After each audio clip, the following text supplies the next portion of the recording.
राहुल गांधी, प्रियंका गांधी, राहुल गांधी, किशोरीलाल शर्मा, राहुल गांधी, सोनिया गांधी।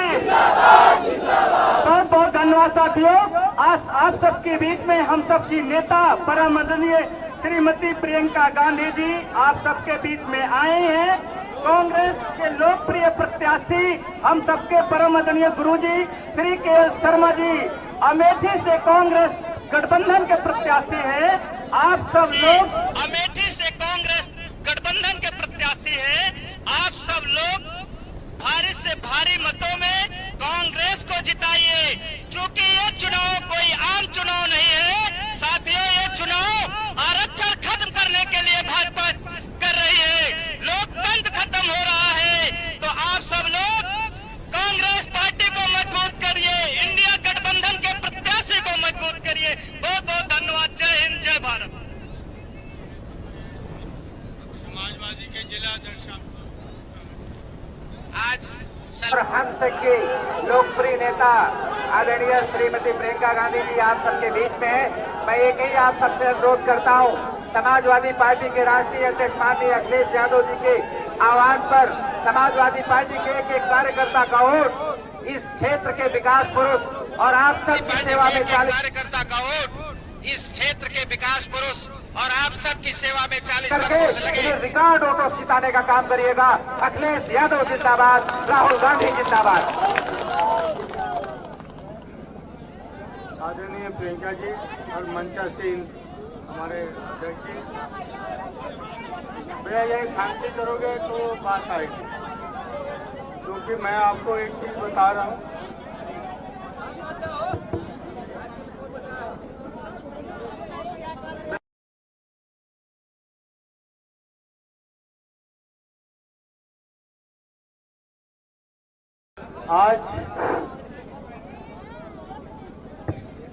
आज की सभा में आए हुए समस्त हमारी माताएं बहनें, हमारे इस क्षेत्र के लीडर और उसके बाद सबसे बड़ी जिनकी असीम कृपा से मेरे को ये मौका मिला, एक कार्यकर्ता को मौका दिया।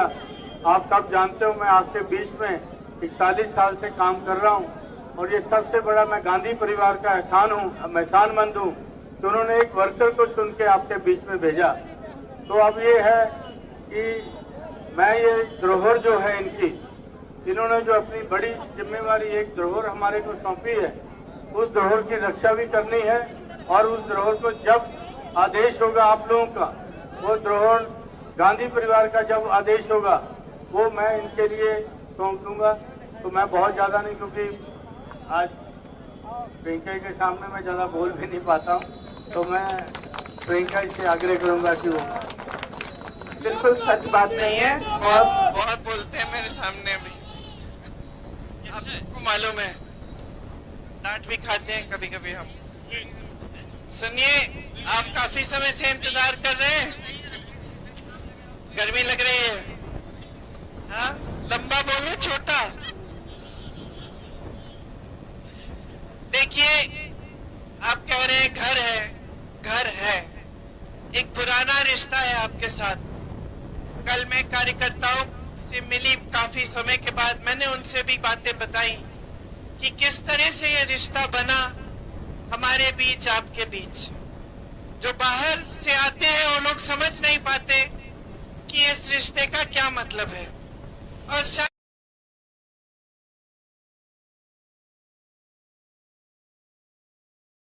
जवान है कुछ हद तक वो भी नहीं समझते, क्योंकि उन्होंने वो दिन नहीं देखे थे जो यहाँ के बुजुर्गों ने देखे। बात की जो रिश्ता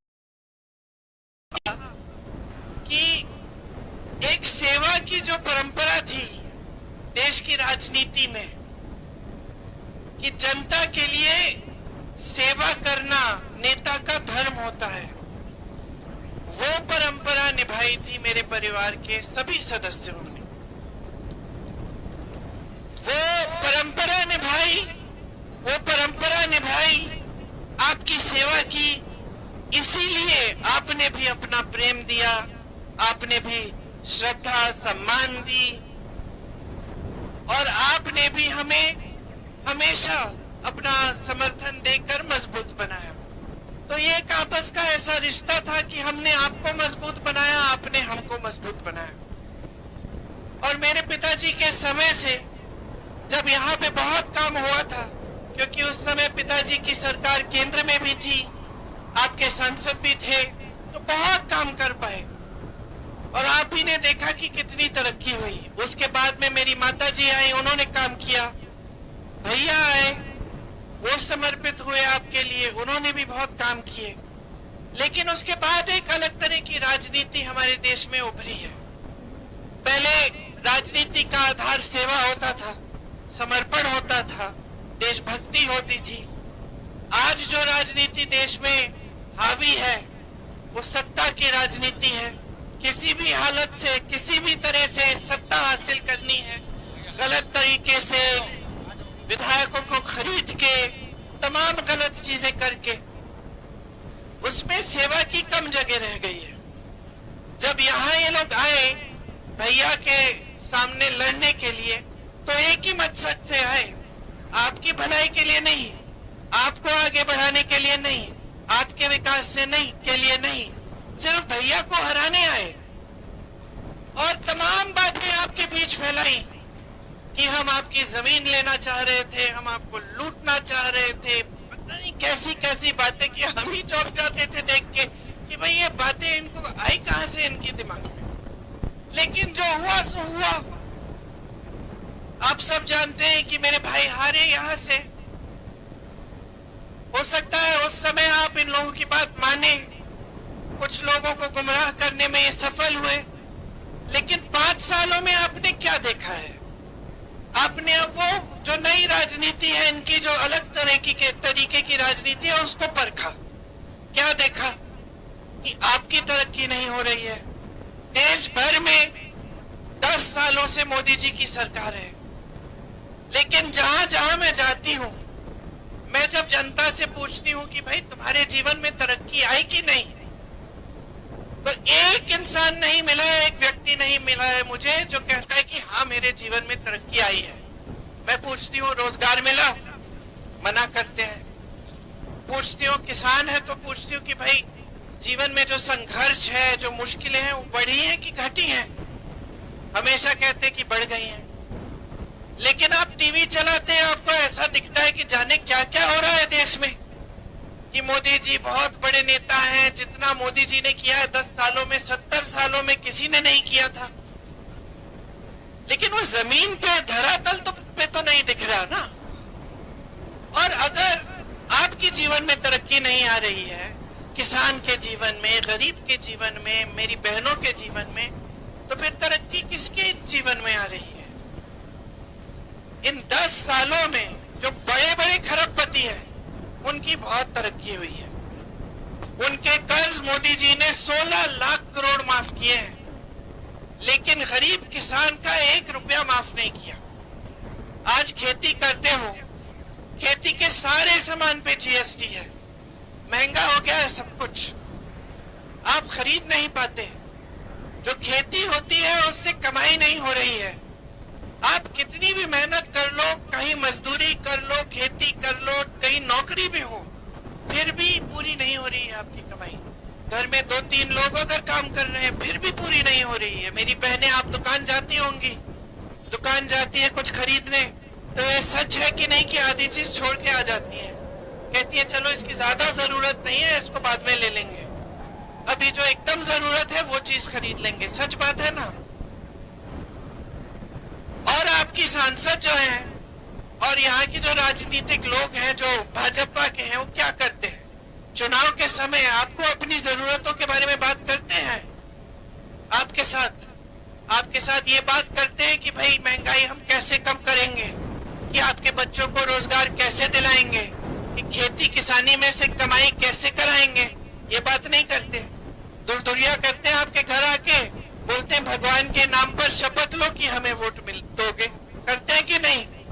किया था ना, कसम खिलवाई थी ना आपसे भगवान के नाम। तो क्या कर रहे हैं? गुमराह कर रहे हैं आपको। भगवान के नाम पे वोट ले रहे हैं, काम के नाम पे ले। क्या काम किया है 10 सालों में? सालों में, ये बताएं। हम जब प्रचार करते थे, मुझे याद है मैं यहाँ आती थी प्रचार करने के लिए अपने पिताजी के लिए। हमारा प्रचार क्या होता था कि आपके गांव में हमने इंडिया मार्क 1 लगवाया है, बिजली के खंबे लग गए हैं। आप कहते थे खंबे लगा लिए, तार भी लगवाओ, नहीं तो वोट नहीं देंगे हम। कहीं सड़क होती थी, आप कहते थे अब खड़ंजा लगाओ, खड़ंजा लग जाता था, आप कहते थे अब पक्का बनाओ, है कि नहीं? और हमारा भी यही प्रचार होता था कि हमने ये सब काम किया है, आगे हम ये करना चाहते हैं। तो काम की बात होती थी। इससे राजनीति में ये स्थापित हो जाता था कि नेता जनता के प्रति जवाबदेही है। बड़े से बड़े नेता आए, आपके सांसद बने, सोनिया जी थी, राजीव जी प्रधानमंत्री थे, झुक के आए आपके पास, आपके घरों में आए, आपने डांट भी दिया, बुरा नहीं माने, सुनिए आपकी बात। आपकी कोई समस्या होती थी, उसकी सुनवाई होती थी। उस पूरे समय किशोरीलाल शर्मा जी यहाँ थे। सुनवाई अगर हम खुद नहीं आते थे तो ये करते थे। हम इनसे पूछते थे कि भाई हम उस गांव में गए थे, वहां वो महिला पूछ रही थी कि उसकी सड़क नहीं बनी, आपने बनवाई कि नहीं? वो जाते थे, बनवाते थे। हर गांव का जो परिवार है गांव में, जो गांव है, गांव की समस्या सब जानते थे, क्योंकि यही पूरे क्षेत्र की देखभाल करते थे हमारे लिए। तो एक अलग तरह की राजनीति थी। आज भी जहां जहां मैं प्रचार कर रही हूँ, भैया के लिए रायबरेली में कर रही हूँ, किशोरी जी के लिए यहाँ कर रही हूँ, देश भर में जहां जा रही हूँ, हम फिजूल की बातें नहीं कर रहे हैं, हम आपका ध्यान भटकाने वाली बातें नहीं कर रहे हैं। हम आपसे भगवान के नाम पे कसम नहीं खिलवा रहे हैं कि आप हमें वोट देंगे। आज भगवान भी चाहेंगे कि आप जागरूक बन जाएं। हम ये कह रहे हैं कि कांग्रेस पार्टी आपके लिए क्या करना चाहती है। हम झूठे वादे नहीं करने आए हैं। 13 रुपए की किलो चीनी मिलेगी, कहाँ है भाई? 15 लाख करोड़ रुपए आपके खातों में आ जाएंगे, किसान की आय दुगनी हो जाएगी। कुछ नहीं हुआ। हम जहां जहां हम कह रहे हैं कि हम कुछ करना चाहते हैं, वो करके दिखा रहे हैं। जिन प्रदेशों में हमारी सरकार है, आज भी बहनों, आज के दिन जो गरीब परिवार की सबसे बड़ी महिला है, उसके खाते में पैसे सरकार डाल रही है। आज के दिन कर्ज माफ हुए हैं किसानों के, आवारा पशु सब जगह यहाँ खेती चल रहा है आपकी। छत्तीसगढ़ में हमारी सरकार थी, इस समस्या को हल किया। कैसे हल किया? जो गौठान है, गौशाला है, उनको बहुत मजबूत बनाया। सरकार ने कहा कि हम गोबर खरीदेंगे, तो लोगों ने जानवरों का देखभाल करना शुरू किया, क्योंकि अब गोबर खरीदी जा रही थी तो आमदनी हो रही थी उससे। गोबर खरीद के गोबर गैस बना के आपके घरों में भेजा। गौशालाओं को मजबूत बना के दूध की जो जैसे मिठाई, खोया, ये सब बनता है, वो बनवाया महिलाओं से, वो बिकवाया, फिर दूध भिजवाया गाँव में। महिलाएं काम करने लगी गौशालाओं में। 60 से 70 हजार रुपए की आमदनी भी हो गई महिलाओं की। पूरी समस्या हल हो गई। जानवर भी छुट्टा नहीं रहा, आवारा नहीं रहा। उसमें से जो गोबर थी, गोबर का भी इस्तेमाल हो गया, गोबर गैस बनी, दूध भी पहुंचा हर जगह, महिलाओं को भी रोजगार मिला, क्योंकि सरकार की नीयत ठीक थी। यहाँ मैं 5 सालों से खुद देख रही हूँ, आवारा पशु खेत चल रहा है। आपका काम दुगना हो गया है। सुबह काम करते हैं खेत में, रात को जाके पहरेदारी करते हैं। हर खेत में जब हम जाते हैं, हम दिखते हैं, मचान दिख रहे हैं, जिसपे आपको पूरी रात बैठना पड़ रहा है। कोई सुनवाई नहीं है। योगी जी, मोदी जी, आपकी सांसद कोई सुनवाई नहीं कर रहे, कट गए हैं जनता से। आपके घरों में कोई आता नहीं है, आपसे पूछता भी नहीं है कि समस्या क्या है। कार्यक्रम करते हैं तो बड़े बड़े कार्यक्रम दूर दूर से दिखते हैं। ऐसा नहीं था, यहाँ की परंपरा ये नहीं थी। खास तौर से अमेठी रायबरेली की, अमेठी रायबरेली की जनता हमेशा जागरूक रही है, हमेशा। रायबरेली में मैं कहती हूँ, आपने तो इंदिरा जी जैसी हस्ती को आपने दंड दिया। जब आपको लगा कि उनकी नीति हमें पसंद नहीं है, आपने उनको भी हरा दिया। उन्होंने आत्मचिंतन किया, फिर वापस आई, 3 सालों बाद फिर आपने जिताया। ये आपकी जागरूकता है, आपकी महानता है, और ये हमारा रिश्ता रहा है।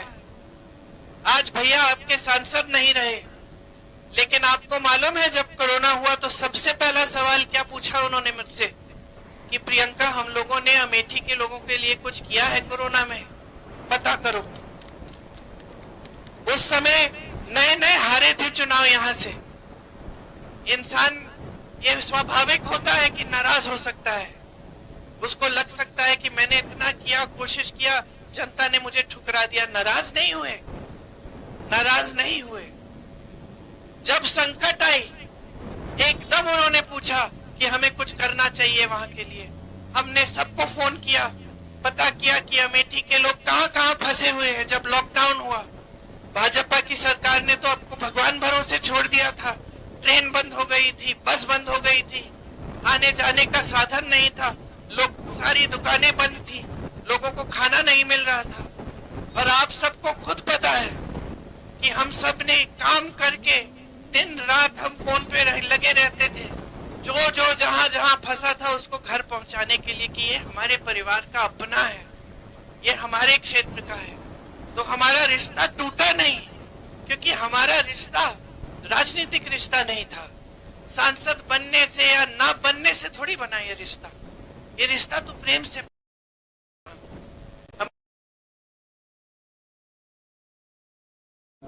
हमें सिखाया, गांव गांव जाके बचपन में गए उनके साथ, ये दिखाया कि नेता का काम क्या होता है, नेता का दायित्व, उसका धर्म क्या होता है, किस तरह से जनता की देखभाल करनी है, किस तरह से जनता के लिए समर्पित रहना है। इसीलिए आज भी मेरे भैया 4000 किलोमीटर चले हैं, पैदल चले हैं आपकी समस्याओं को सुनने के लिए। और उसके बाद एक न्याय पत्र निकाला। न्याय पत्र में जो हमारा घोषणा पत्र है, उसमें हमने ये लिखा है कि हमारी सरकार आएगी तो हर गरीब परिवार में जो सबसे बड़ी महिला है उसके खाते में हर साल 1 लाख रुपए डाले जाएंगे। मतलब हर महीने आपको 8500 रुपए मिलेंगे।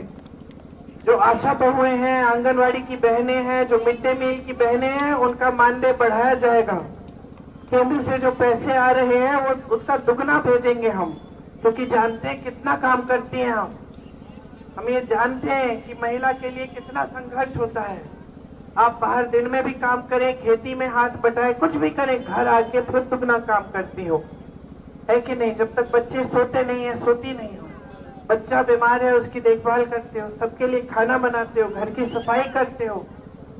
किसी ने कभी ये काम नहीं पहचाना है, हम उसे पहचानना चाहते हैं। हम चाहते हैं कि गृहस्थ महिला के पास भी सरकार कुछ पैसे भेजे, और 50% मतलब आधे जो सरकारी पद है हम सब महिलाओं को देना चाहते हैं। मेरे किसान भाई आज जूझ रहे हैं महंगाई से, पेट्रोल डीजल महंगा है, खाद नहीं मिलती, कर्ज में आप डूब जाते हो, बेटी की शादी करानी हो, बच्चे की शिक्षा करानी हो, बेटी की शिक्षा करानी हो, कर्ज लेना पड़ता है। इतने महंगाई के जमाने में आगे कैसे बढ़ना है, घबराहट होती है। अगर 2 दिन की दिहाड़ी नहीं मिलती, 3 दिन की दिहाड़ी नहीं मिलती, तो घर में कोई ना कोई भूखा सोता है।